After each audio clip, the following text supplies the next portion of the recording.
Hello குட்டீஸ். இன்னைக்கு கதையில the blue umbrella by Ruskin Bond அந்த கதையை பத்தி தான் நான் உங்களுக்கு சொல்ல போறேன்.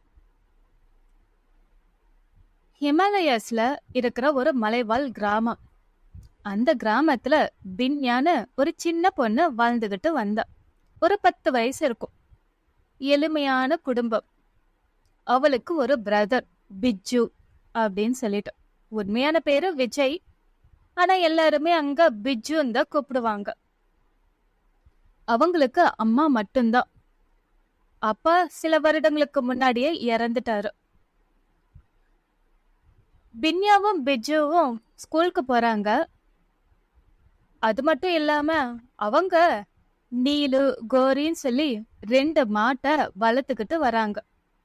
பசுமாடு. ஏன்னா அவங்களுடைய குடும்பம் ரொம்ப எளிமையான குடும்பங்கிறதுனால பால்ல வர வருமானமும் அப்புறம் அவங்களுக்குன்னு இருக்கிற ஒரு சின்ன இடத்துல உருளைக்கிழங்கு, வெங்காயம், இஞ்சின்னு சில செடிகளை வளர்த்து அது மூலமா வர காய்கறிகளை சாகுபடி பண்ணி அதை வித்து தான் வாழ்ந்துகிட்டு வராங்க. பின்யா இந்த நீலுவும் கௌரியும் அழைச்சிக்கிட்டு மலைக்கு மேய்ச்சலுக்கு அழைச்சிட்டு போவா. ரொம்ப தூரம் அழைச்சிட்டு போவா.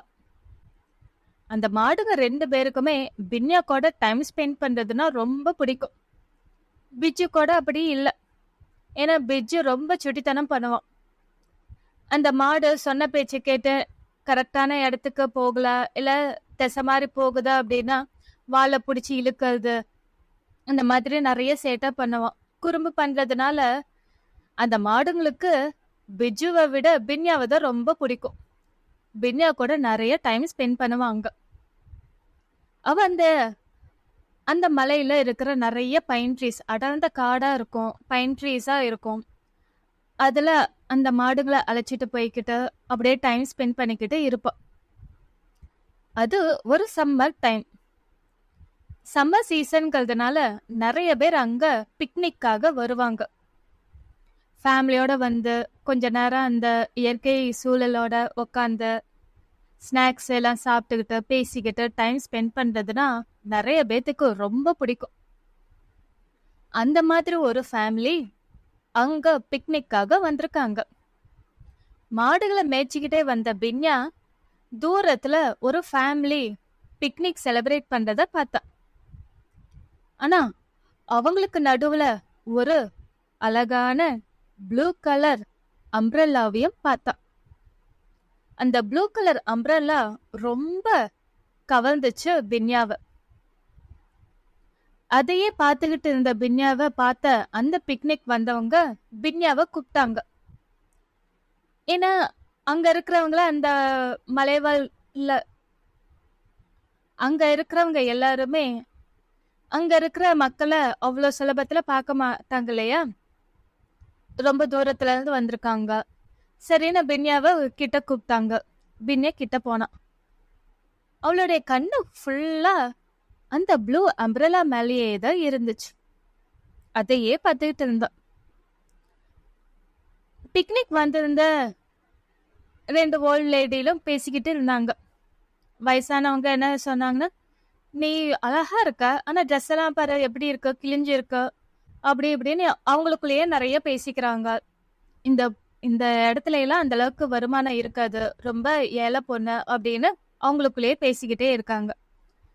பின்யாவை பார்த்துக்கிட்டே இருந்தவங்க அவளுடைய கழுத்துல ஒரு சிறுத்த நகம் இருந்துச்சு. அவ அத கிளாஸ் பீட்ஸோட சேர்ந்து ஒரு பெண்டன்ட்டா அத போட்டிருந்தா. அடடா, இந்த நகம் உன் கழுத்துல இருக்கு, இது எனக்கு வேணும் அப்படின்னு ஒரு அம்மா கேட்டாங்க. இல்ல நான் தரமாட்டேன் அப்படின்னா பின்யா. உனக்கு நாங்க 2 ரூபாய் தரோம், இல்ல 5 ரூபாய் தரோம் அப்படின்னு அவகிட்ட பேரம் பேசவே ஆரம்பிச்சுட்டாங்க.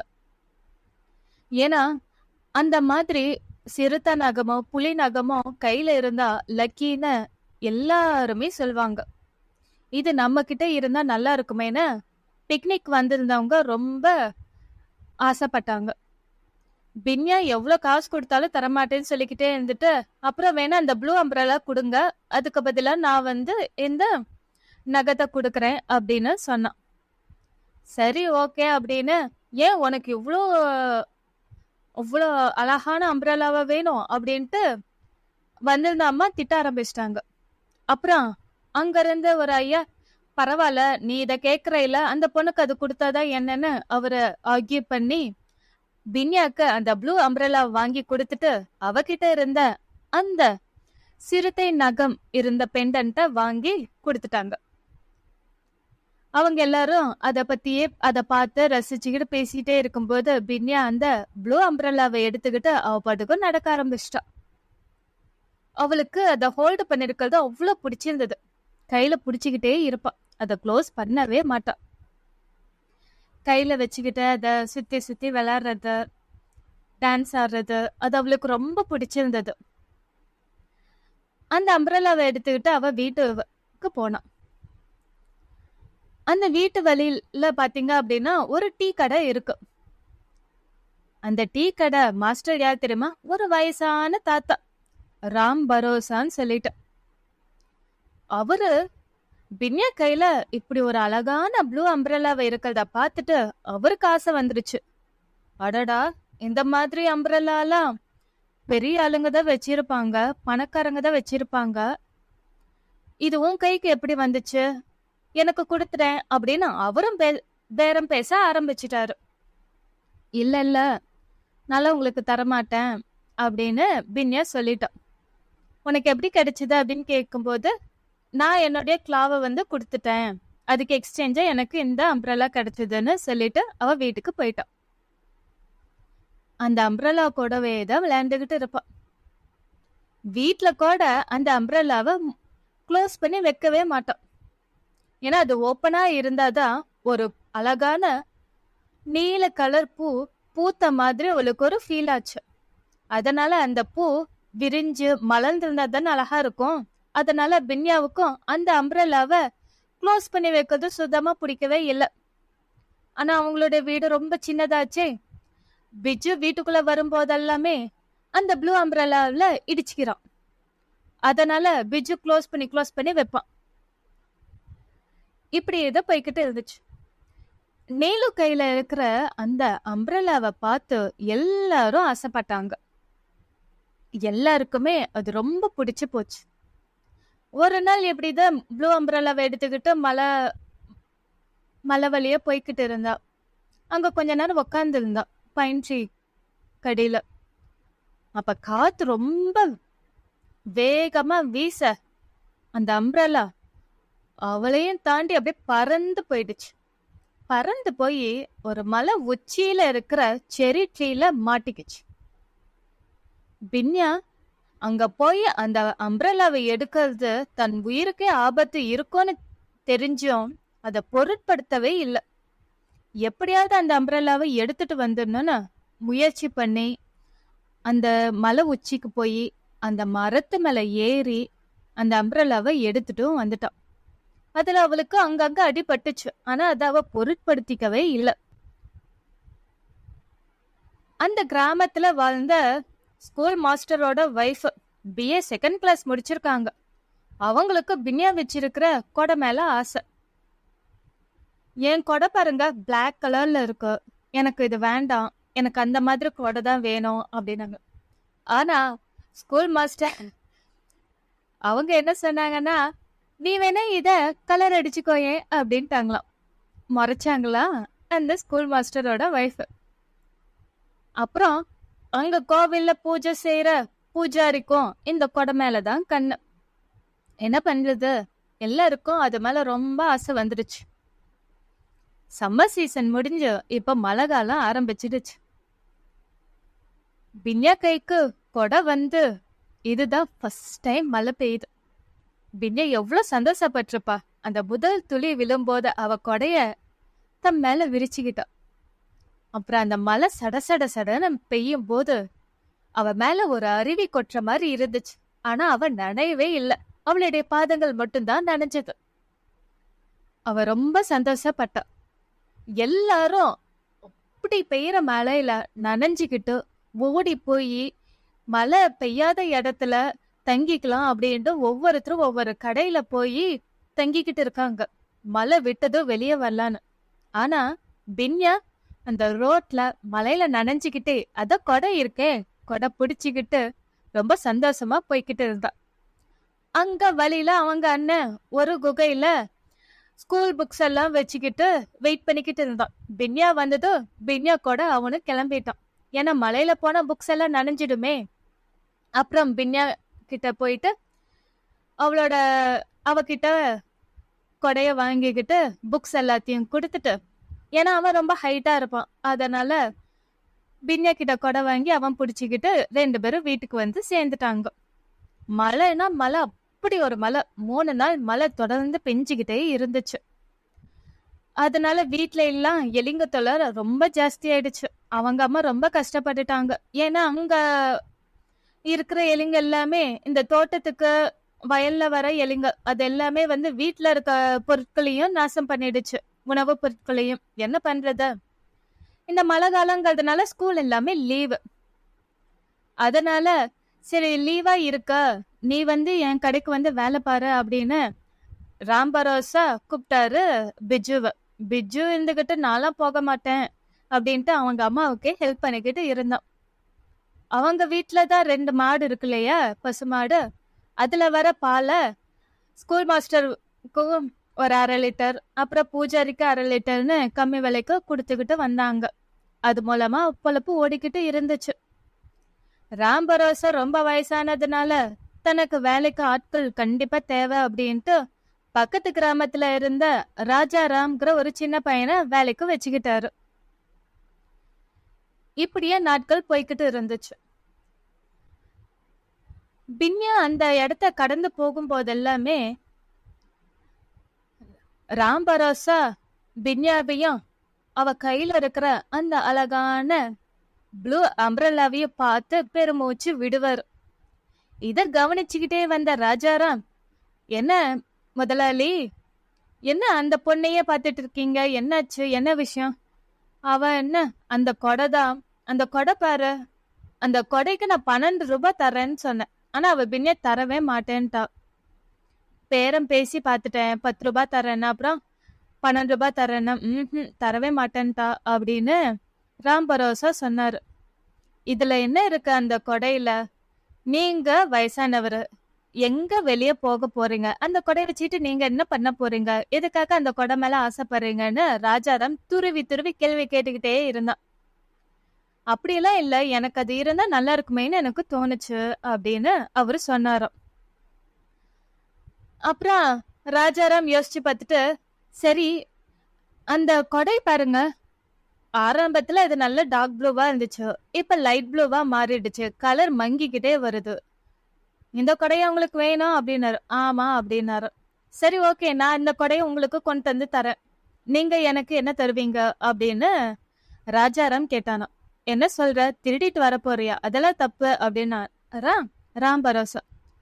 அதெல்லாம் உங்களுக்கு எதுக்கு? நான் உங்களுக்கு அந்த கொடை கொண்டு வந்து தரேன், எனக்கு 3 ரூபாய் தரணும்னு ராம் பரோசா கிட்ட பேரம் பேசணும். அப்புறம் அவரும் அந்த கொடை மேல இருக்கிற ஆசையினால ஓகே நான் 3 ரூபாய் தரேன் அப்படின்னு ஒத்துக்கிட்டாரு. இந்த ராம் பரோசா எப்படி அப்படின்னா, அவங்க கடைக்கு வர சின்ன சின்ன குழந்தைங்க எல்லாத்துக்குமே வந்து சாக்லேட் தரேன், கேண்டி தரேன்னு எல்லாமே கொடுப்பாரு கடனுக்காக. ஆனா இந்த குழந்தைங்க நிறைய வாங்கி வாங்கி சாப்பிட்டுருவாங்க. ஆனா மந்த் எண்ட்ல பாத்தீங்கன்னா காசு அதிகமாயிடும். குழந்தைங்களால அந்த காசை கொடுக்கவே முடியாது. அதனால அந்த குழந்தைங்க கையில இருக்கிற இவருக்கு பிடிச்ச விஷயங்களை இவர் வாங்கி வச்சுக்கின ஒரு குணம் அவர்கிட்ட எப்பயுமே இருந்துகிட்டே இருந்துச்சு. அதனாலதான் பின்யாவோட கொடையோட நேரம் எவ்வளவு மங்கி போனாலும் அந்த கொடை மேல இருக்கிற ஆசை இவருக்கு மங்கவே இல்லை. அந்த கொடையை எப்படியாவது அடையணும்னு ஆசைப்பட்டாரு. அதுக்காக ராஜாராம் போட்ட பிளானையும் எக்ஸெப்ட் பண்ணிக்கிட்டாரு. ராஜாராம் பின்யாவை தொடர்ந்து போய்கிட்டே இருந்தான், பின்யாவுக்கு தெரியாம.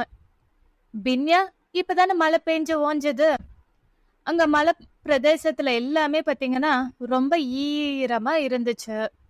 அங்க முள்ளம்பன்றி எல்லாம் இருக்கும். முள்ளம்பன்றி அதோட இந்த முள்ளெல்லாம் இருக்கும் பாத்தீங்களா, அதெல்லாம் கீழே விழுந்திருக்கும். அதெல்லாம் அவ எடுத்துக்கிட்டு இருந்தா. ஏன்னா அதெல்லாம் வந்து ஒவ்வொன்றும் ஒவ்வொரு விலைக்கு போகும். ராம் பரோசா கிட்ட கொண்டு வந்து கொடுத்தா கொஞ்சம் காசு கிடைக்கும் அப்படின்னு அவ நினைச்சு அதெல்லாத்தையும் பொறுக்கிக்கிட்டு இருந்தா. கொடை ஒரு பக்கமா ஓப்பனா இருக்கு. பின்யா கண்ணை விட்டு ரொம்ப தூரம் அகன்ற வெட்டி ராஜாராம் உள்ள புகுந்து அந்த கொடைய எடுத்துக்கிட்டு ஓட ஆரம்பிச்சிட்டான். இந்த காலடி சத்தம் கேட்டதுமே பின்யா திரும்பி பார்த்துட்டு இப்படி ஒரு பையன் கொடை தூக்கிட்டு ஓடுறான்னு அவ பின்னாடியே ஓட ஆரம்பிச்சிட்டான். ஓடிக்கிட்டே இருக்கிறா, துரத்திக்கிட்டே இருக்கிறா. ஒரு கட்டத்துல பிஜு வரான். பிஜு வந்து பின்யா எங்க போற, எங்க ஓடுற அப்படின்னு கேட்க, பாரு இவன் என் கொடையை தூக்கிக்கிட்டு ஓடுறான் அப்படின்னு சொல்ல பிஜு பின்யாவை தாண்டி ஸ்பீடா ஓடி ராஜாராம புடிச்சிட்டு 2 பேரும் சண்டை போடுறாங்க. போட்டுட்டு விடு விடு போது, இதுக்கு மேல சண்டை வேண்டான்னு ராஜாராம் சொல்லிட்டு, இந்த கொடையினால எனக்கு எந்த பிரயோஜனமும் இல்லை, இந்த கொடை நீயே வச்சுக்கோ அப்படின்ட்டு. எதுக்காக இந்த கொடை நீ எடுத்துட்டு வர்ற, என்ன காரணம் சொல்லு அப்படின்னு பிஜு ரொம்ப மிரட்டி கேட்கவும், நான் எனக்காகலாம் இந்த கொடை எடுக்கல, எல்லாம் இந்த ராம் பரோசாக்காக தான். அவர் இந்த கொடை கொண்டு வந்து கொடுத்தா உனக்கு வேலை இருக்கு, இல்லைன்னா வேலை இல்லைன்னு சொல்லிட்டாரு, அதனாலதான் அவருக்காக திருட வந்தேன் அப்படின்னு சொன்னானா ராஜாராம். இந்த செய்தி ஊரு ஃபுல்லா பரவிடுச்சு. எல்லாருக்கும் தெரிஞ்சு போச்சு. ராம் பரோசா மேல மதிப்பும் மரியாதையும் வச்சிருந்த அந்த கிராமத்துல வாழ்ந்த மக்களும் சரி, அந்த மலையில வாழ்ந்த மக்களும் சரி, எல்லாரும் எப்போ அவரை மொத்தமா வெறுக்க ஆரம்பிச்சுட்டாங்க. ஒரு சின்ன பொண்ணுகிட்ட இருந்து ஒரு கொடையை திருட முயற்சி பண்ணிருக்காரு அப்படின்ட்டு அவர் கடைக்கு போக கூட எல்லாரும் மறுப்பு தெரிவிச்சிட்டாங்க. யாரும் கடைக்கு போறதில்ல, அவருக்கு வியாபாரம் இல்ல, அவர் ஏற்கனவே சேர்த்து வச்ச பணத்தை வச்சுதான் இப்ப வாழ்க்கையை ஓட்டிட்டு இருக்காரு. ராஜாராமையும் வேலையை விட்டே தூக்கிட்டாரு. ஏன்னா கடையில வியாபாரமே இல்ல, அப்புறம் எப்படி ஒருத்தனை வேலைக்கு வச்சுட்டு சம்பளம் கொடுக்க முடியும்? அவருடைய இந்த நிலைமையை பார்த்து பின்யாக்கும் ரொம்ப சங்கடமா இருந்துச்சு. இருந்தாலும் பின்யா யோசனை பண்ணான், இதுல என்னோட தப்பு என்ன இருக்கு? இது என்னோட கொடை, எனக்கு தான் சொந்தம். இவர் இப்படி ஆசைப்பட்டு இப்படி பண்ணினால்னா அது அவர் மேலதானே தப்பு அப்படின்னு அவளும் பல தடவை யோசிச்சு பார்த்தா. ஆனா அவர் அந்த கடையில ரொம்ப தனிமையா, யாருமே அந்த கடைக்கு வராம ரொம்ப கஷ்டப்பட்டுக்கிட்டே இருந்தாரு. பின்யா அந்த கடையை தாண்டி வீட்டுக்கு போகும் போதெல்லாமும் சரி, ஸ்கூலுக்கு போகும்போது எல்லாமும் சரி, அந்த கடை பக்கம் வந்துட்டாவே கொடைய மடக்கிக்குவா. ஏன்னா அது அவர் பார்த்தா அவர் மனசு சங்கடப்படும் அப்படின்னு சொல்லிட்டு. அவளுடைய மனசு ரொம்ப பூ போல இருந்துச்சு, ரொம்ப கஷ்டப்பட்டா ராம் பரோசாவோட நிலைமையை நினைச்சு. அப்புறம் அந்த மாசம் ஃபுல்லா காசு சேர்த்து 10 பைசா அவ கையில இருந்துச்சு. அதை எடுத்துக்கிட்டு ராம் பரோசா கடைக்கு போனான். எனக்கு டாஃபி கொடுங்க அப்படின்னு கேட்டான். அப்புறம் ராம் பரோசா இருந்துகிட்டு, என்னை திட்டறதுக்காக தான் வந்திருக்கியா, நான் என்ன பண்ணேன்னு தெரிஞ்சுக்கிறதுக்காக தானே வந்திருக்க அப்படின்னு அவர் கேட்டுட்டு இருந்தார். இல்ல, இந்தாங்க காசுன்னு காசை வச்சுட்டு அவ டாஃபி கேட்டா. சரின்ட்டு அவர் அந்த காசையும் பார்த்துட்டு சரி டாஃபி எடுத்து கொண்டு வந்து கொடுக்கறதுக்குள்ள பின்யா அந்த இடத்துலயே இல்ல. அந்த இடத்துல மடிச்சு வைக்கப்பட்டிருந்த அந்த ப்ளூ கொடை தான் இருந்துச்சு. டார்க் ப்ளூவா இருந்தது, இப்ப லைட் மில்கி ப்ளூவா மாறிடுச்சு அந்த கொடை. இந்த கொடையை பார்த்துட்டு ராம் பரோசாக்கு தூக்கி வாரி போட்டுச்சு. அச்சோ, பின்யா இங்க விட்டுட்டே போயிட்டான்ட்டு வயசானவர் இல்லையா, பின்யாவை துரத்திக்கிட்டே போனாரு. பின்யான்னு கத்துனாரு. பின்யா இங்க வா, என்ன இந்த கொடை இங்கே வச்சுட்டு போயிட்ட, இதை எடுத்துட்டு போ அப்படின்னு. இல்ல அது இனிமே உங்களுக்கு தான், எனக்கு இனிமே தேவையில்லை அப்படின்னாரு. பின்யா சொன்னாலாம், இந்த வில்லேஜ்ல இதுதான் ரொம்ப பெஸ்டான கொடை, இதை வேண்டான்னு சொல்ற அப்படின்னு. எனக்கு இனிமே அது தேவையில்லை, அது இனிமே உங்களுக்கு தான் சொந்தம் அப்படின்னு சொல்லிட்டு பின்யா அவ வீட்டுக்கு சந்தோஷமா போயிட்டா. ராம் பரோசாக்கு ரொம்ப சந்தோஷம் ஆயிடுச்சு. ஆனா அவர் செஞ்ச தப்பும் அவர் உணர்ந்திருந்ததுனால அந்த கொடை இப்ப அவருக்கு மட்டும் இல்ல, அந்த கிராமத்துக்கு சொந்தமாயிடுச்சு. டீ கடை வாசல்லையே அந்த கொடைய வச்சிட்டாரு. யார் வேணாலும் அந்த கொடையை எடுத்து பார்க்கலாம், உபயோகிக்கலாம், எங்க வேணாலும் எடுத்துட்டு போகலாம், கொண்டு வந்து வச்சிடலாம். அந்த மாதிரி அவர் பண்ணிட்டாரு. பழைய மாதிரியே மக்கள் கூட்டமும் எப்பயும் போலவே அவர் கடைக்கு வராங்க, பேசுறாங்க. அவருடைய இழந்த சந்தோஷம், தனிமை எல்லாமே இப்ப போயிடுச்சு. அவர் இப்ப சந்தோஷமா இருக்கார். பின்யா செஞ்சத அவர் மறக்கவே இல்லை. இப்போ பனிகாலம் ஆயிடுச்சு. இந்த பனிகாலத்துல மலையில வாழ்ற கரடிங்க எல்லாமே உணவு இல்லாம கிராமத்துக்கு வர ஆரம்பிச்சிடுச்சுங்க. கிராமத்துக்கு வந்த கரடிங்களுக்கு ராம் பரோசாவோட டீ கடை தான் தெரிஞ்சது. அவர் அங்க டீ கடை கூரை மேல ஒரு பூசணிக்காய் வச்சிருந்தாரு. அந்த பூசணிக்காய் சாப்பிடறதுக்காக அந்த பரன் மேல அந்த கூரை மேல ஏறின அந்த கரடியோட நகம் கீழே விழுந்துடுச்சு. அடுத்த நாள் கடை திறந்து பார்த்தவருக்கு கரடியோட நகம் கிடைச்சது. இந்த மாதிரி நகம் கிடைக்கிறது ரொம்ப அதிர்ஷ்டம்னு சொல்லுவாங்க. ராம் பரோசா ரொம்ப சந்தோஷப்பட்டாரு அந்த நகத்தை பார்த்து.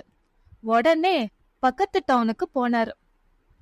போயிட்டு அங்க நகை செய்யறவர்கிட்ட கொடுத்து, இதுல ஒரு அழகான பெண்டன்ட் செய்ய, அந்த பெண்டன்ட்டோட ஒரு சில்வர் செயினும் இருக்கணும் அப்படின்னு அவருக்கு நிறைய இன்ஸ்ட்ரக்ஷன்ஸ் கொடுத்து 10 ரூபாய் கொடுத்தாரு. செஞ்சு அதை வாங்கிட்டு வந்துட்டாரு. அப்போ பின்யா கடையை கிராஸ் பண்ணி போனான். இப்பெல்லாம் பின்யா சீக்கிரமா வீட்டுக்கு போயிடுறா. ஏன்னா அங்க இந்த பனிகாலமா இருக்கு, பசியில உணவு அதிகமா கிடைக்காததுனால பசியில சுத்துற சிறுத்தைகளும் அங்க அதிகமாயிடுச்சு. சிறுத்தை நடமாட்டம் அதிகமானதுனால பின்யா தன் மாடுகளை அழைச்சிக்கிட்டு சீக்கிரமாவே வீட்டுக்கு போயிடுவா. அப்படி அவசர அவசரமா தன்னுடைய மாடுகளை அழைச்சிக்கிட்டு வீட்டுக்கு போற வழியில ராம் பரோசா பின்யா பின்யான்னு கத்துனாரு. பின்யா, நம்ம சீக்கிரம் போயாகணும்னு அவசரத்துல எதுக்கு கூப்பிடுறீங்க அப்படின்ட்டு, இல்ல நீங்க வா, ஒரு நிமிஷம் வா அப்படின்னு கூப்பிட்டாரு. அப்புறம் பின்யா வந்த வேட்டி, என்ன சொல்லுங்க, இந்தா இத பார்த்துட்டு எப்படி இருக்குன்னு சொல்லுன்னு அந்த செயினை அவ கையில கொடுத்தாரு ராம் பரோசா. வாவ், ரொம்ப அழகா இருக்கு அப்படின்னு ரொம்ப சந்தோஷப்பட்ட பின்யா. இத நீ கையில வச்சு பார்க்க கூடாது, போட்டு பார்க்கணும்னு அவர் கழுத்துக்கு போட்டு விட்டாரு. இது உனக்குதான் அப்படின்னாரு ராம் பரோசா. பின்யா ரொம்ப சந்தோஷப்பட்டான். சிறுத்தை நகத்தை விட கரடி நகத் தான் ரொம்ப அதிர்ஷ்டம், பாதுகாப்பும் கூட அப்படின்னு சொன்னாரு ராம் பரோசா. பின்யா ரொம்ப சந்தோஷமா வீட்டுக்கு தம் மாடுகளை அழைச்சிக்கிட்டு போனாலாம். இதுதான் குட்டீஸ் இன்னைக்குடைய கதையே. இந்த கதையில பாத்தீங்கன்னா, நாம வச்சிருக்கிற ஒரு பொருள் மத்தவங்களுக்கு அந்த ஒரு ஈர்ப்பை கொடுக்கும். பின்யா கிட்ட இருந்த அந்த ப்ளூ அம்ப்ரெல்லா மாதிரி எல்லாருமே அந்த ப்ளூ அம்ப்ரெல்லா மேல அவ்வளோ ஆசைப்பட்டாங்க. தனக்கு கிடைச்சா நல்லா இருக்குமேன்னு ஆசைப்பட்டாங்க. ஒரு கட்டத்துக்கு மேல ராம் பரோசா தப்பான வழிக்கும் போயிட்டாரு. ஆனாலும் பின்யாவோட நல்ல மனசு அந்த கொடைய அவருக்கே கொடுக்க வச்சிடுச்சு. பின்யாவோட நல்ல மனசை பாராட்டுற விதமா ராம் பரோசாவும் அந்த கரடி நகம் பதிச்ச ஒரு சில்வர் செயினையும் பின்யாக்கு பரிசா கொடுத்துட்டாரு. Thank you kids.